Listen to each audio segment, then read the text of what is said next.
Daily walk. So yun nga guys, isa na namang umaatikabong daily walk kasama ang ating Elbab.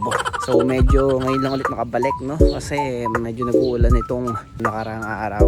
Subaybayin nyo kami sa aming paglalakad. Let's go!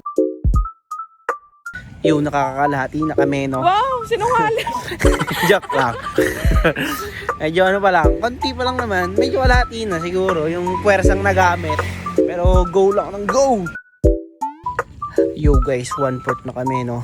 So, konti na lang. Wala mang 1/4. Basta tinatya ko lang kasi sa walking distance kasi ang isang hakbang ng tao normally standard ay nasa average na 0.96 centimeters in the diagonal length. So, basta 1/4 na yun sa calculation ko dito sa mines. Pwede na. 1/4 na tayo. Go! Ayun nga guys, sa 1/4 ng aming paglalakad, no, gusto daw ni Joanne ng mangga. Kasi ang dami niya.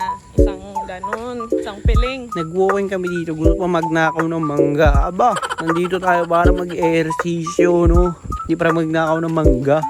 Tingnan mo na lang ang mga magagandang scenery para hindi ka magutom. Ayun, no. Nananahimik yung mangga doon guys, gustong kuhanin, no.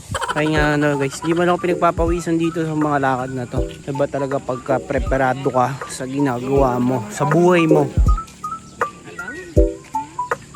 Wala pa kaming mic kaya lagi ako nalapit dito eh. Pero pag nakabili na kami ng mic, magpa-podcast na kami. Maganda daw yun, wait lang guys. Nagugutom na ako guys.